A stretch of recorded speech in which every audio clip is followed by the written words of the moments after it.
del déglu del xool Feeling Dakar site bi lay jox information yu leer Feeling Dakar yaa ngi Feeling Dakar. ci li nga xam ni mooy actualité politique sociale du pays laataa ñuy door waxtaan bi nag dañ koy rek doore ak ñoom démb ñi xam ni waa COJER Moussa Sow bu COJER moom itam yëkkati na ay kàddu jébbal ko ñi nga xam ne ñooy seen ay militants ngir lu jëm ci défendre le président Macky Sall et ses réalisations ñu déglu ko ci régie doog a dikkaat ak Ousmane. Mais je voudrais vous dire que vous allez vous reconnaître dans mes remerciements.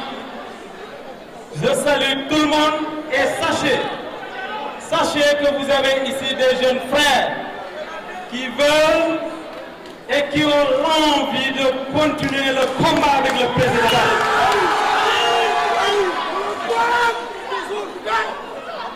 mënoon naa sax bañ a wax ndax kontante bi ma àndal. parce que tey dama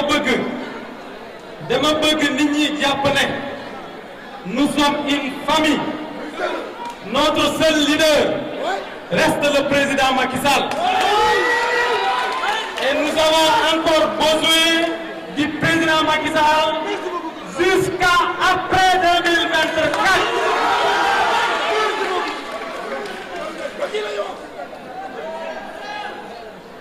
Je veux vous dire que ici il n'y a pas de personnes âgées. dama woo ñëpp ñu bokk ndey bokk baay amul kii ëppal na 35 ans amul kii am na 40 ans nañu ànd ñun ñëpp ñu xam ne réew mi moo soxla. C'est le pays qui a besoin de sa jeunesse. C'est le pays qui a besoin de nous.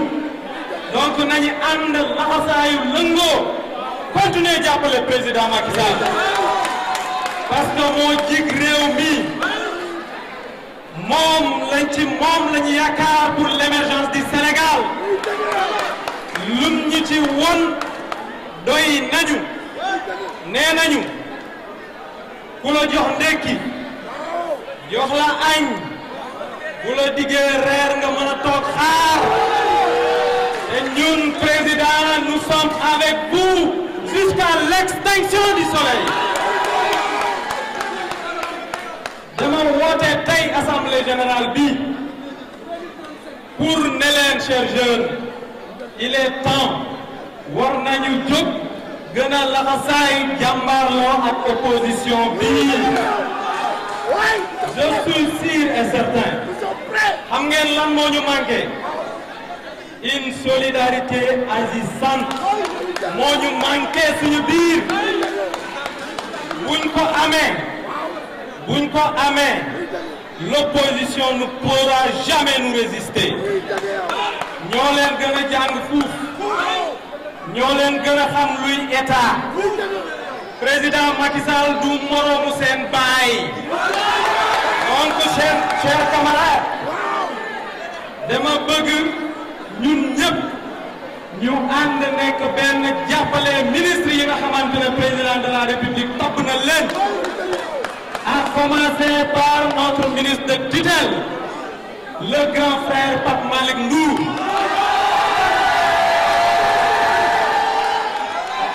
Gis nga bu ñu defee loolu affaire bi c'est simple. Président la ñu gëm. suñu lépp lañ ko jox. bu ñu tànnalee ministre. ñun dañu war a jàppale ministre boobu. te dañ ko war a nekkal ay Baay Faal. kenn waru ko laal.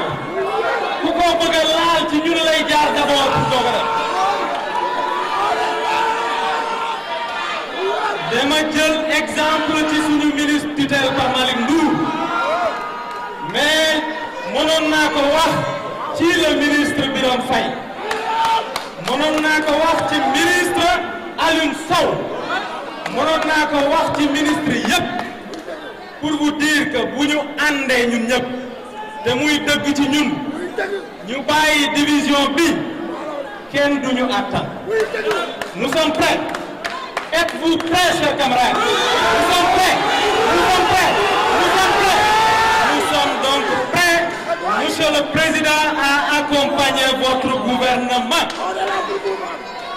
sommes prêts également, Monsieur le Président, à continuer ce riche engagement qui anime la jeunesse républicaine. nee naa leen ñun ñëpp président la ñu gëm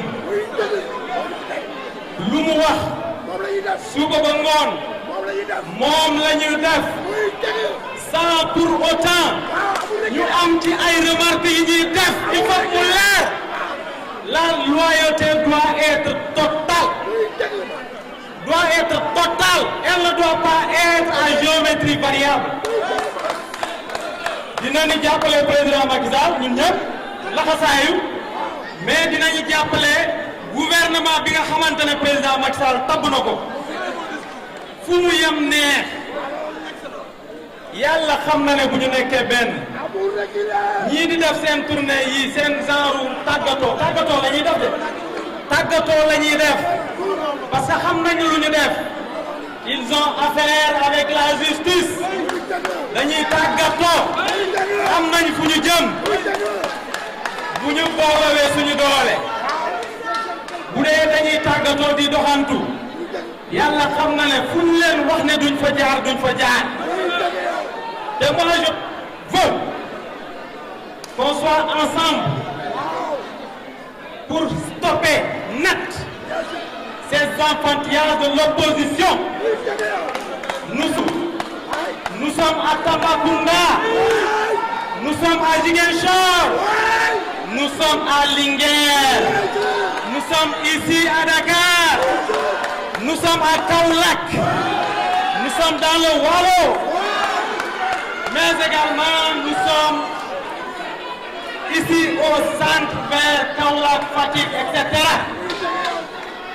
bu ñu bëggee opposition bi bañ a continuer seen tàggatoo gi ñuy def di fatt nit ñi di barrer les routes di créer un désordre public ne leen pare ngeen ñu dem ci ba barrer la route à ces gens-là.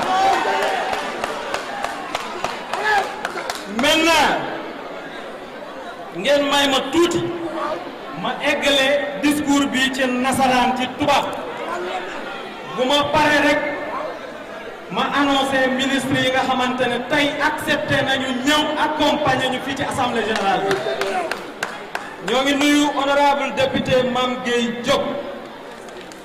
Deux seuls mots, vous mettez Macky rek, le message est clair. Ne soyez point le jeune de personne. Ne soyez l'ami de personne. Tracez un boulevard qui mène directement au président Macky Sall. Vous n'avez besoin ni de Selbé, ni de leader intermédiaire. Votre leader, votre référence, votre mentor, votre guide s'appelle le président Macky Sall. Je vous dis une chose, il est debout. Mes jeunes frères et collègues, Pape Malick Ndour, Birame Faye, dont le courage, l'abnégation, la loyauté, la compétence ne sont plus à démontrer, peuvent témoigner ce que je vais dire. Le président Macky Sall, c'est celui qui se lève à 5 heures du matin, vient au palais tôt, fait ses briefings avec le Premier ministre le jour du Conseil, entre en salle à 10 heures, termine le Conseil à 17 heures, enchaîne à son bureau sans manger et nous reçoit un à un jusqu'à minuit, écoutant chacun au point que parfois on a envie de dire Monsieur le Président, merci. Certains sont surpris.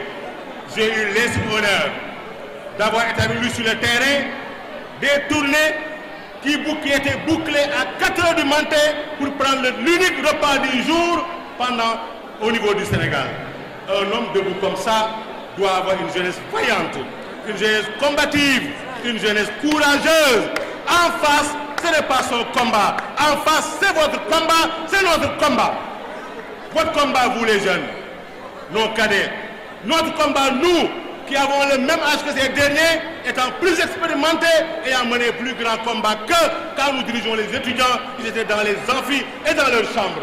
Ce n'est pas aujourd'hui qu'ils vont nous impressionner. Mais la manipulation doit cesser. Le combat, c'est du corps à corps sur le terrain. Le débat, vous connaissez ma position. Mais le débat, c'est quoi aujourd'hui? C'est choisir entre le président Macky Sall, les projets, les résultats, la paix, le rayonnement au niveau international, ou bien choisir l'aventure, la manipulation, le mensonge et l'inexpérience. Sur ce plan-là, le débat de troisième ou deuxième mandat ne se pose pas. C'est le choix de la qualité ou de l'incompétence. C'est le choix de l'excellence ou de la médiocrité. Sur ce plan-là, on dira, parce qu'il est ministre, mais vous savez, de tout temps, je dis que je ne peux pas être l'allié de quelqu'un pour le dégagisme. C'est pourquoi jamais on s'est allié avec ces derniers, même pendant qu'on était dans une opposition responsable. Jamais. Aujourd'hui, c'est l'occasion rêvée de mener ce combat de promotion, de développement, d'élargissement d'une vision qui a engendré d'excellents résultats au Sénégal. D'un pays qui est passé de 500 milliards de budget en 2000 à 1500, je pense à 2500 milliards. 6 000 milliards. De 2500 à 6 000. En 2000, 2500 à 6400 milliards. Et pourtant, la politique fiscale est humaine et les repose sur la solidarité. La subvention, les subventions sont renforcées, les salaires sont augmentés. Le pays qui a 2 fois un budget supérieur dans l'espace de 1 mois, sa plus grosse augmentation de salaire rendue publique n'atteignait pas 100 000 francs. Ici, l'unité de départ, c'était presque 80 000 francs pour aller jusqu'à 300 000 presque. Mais pourquoi avoir un complexe? Il faut faire face. L'amène du lek moromam te muy dondu. Fi ñu tollu def fi nekk nii jàmbat amoon fi place comme la naxari muñ ko da nga xeex bala nga naam ne fa te Olof Njaay dane fu ñuy rendee kenn du fa jooy góom jàmbat a faga wax lu naxari amu fi jot li am solo mooy combat corps à corps at bi des yeggali liggéey bi def après ku ñu fàttoon wala nga jàpp dañu la fàtte kenn du la fàtte bi li ñuy jeexalee mooy lii suma rakk yi di samay collègue def loolu la président santaane mooy soppeeku militant jaxasoog militant yi des politiques de proximité d'écoute et de solidarité ku nekk li nga am nga bokkoog njabootam ndaxte njabootam moo la jox li nga ndaxte moo ko yëkkati ca kaw bu booy la ci. En tout cas, avec nous, on sera ensemble, on mènera le combat ensemble. Envahissez la presse, envahissez les réseaux sociaux. Tout commentaire anti-Macky doit avoir immédiatement 10 réponses pro-Macky. Ce n'est pas compliqué. Sur le terrain, prêchez la bonne parole. Mais nag waxambaane bukki fàdde ci doxin wala bu leen tooñ mais bu leen kenn ne teel mbéj ngeen jokkoon seen la ko càmmoñ leen koy jox na ngeen taxaw jàkkaarloog ñëpp. maa ngi leen di encourager suma teewaay fii dafa nekkoon rek ñëw pour marquer ak yéen tàmbali solidarité àndandoo xeexandoo kàccandoo doorandoo. moi pour mu leer man du ma bokk ci régime am sous-projet dans le grand projet. Mon projet actuel est un projet unique, c'est le projet du président de la République qui m'a nommé et j'ai accepté la nomination, je l'accompagne, je le soutiens sans calcul, ni fioriture, ni complexe. Et j'invite tous les acteurs du régime bénéficiaires d'un décret, d'une promotion, d'un soutien, de mener ce combat de façon frontale, claire. On ne peut pas être amis et ennemis en même temps ou soutenir des ennemis alors que le combat aujourd'hui est clair. Je vous demande du courage. En avant la colère, en avant le travail, en avant le président Macky Sall, en avant la coalition au pouvoir, la grande majorité présidentielle. Bonne chance. del déglu del xool Feeling Dakar site bi lay jox information yu leer Feeling Dakar yaa ngi Feeling Dakar di nga am info yu leer ci people et sport politique Feeling Dakar yaa yaa ngi Feeling Dakar Feeling Dakar notre plateforme d'information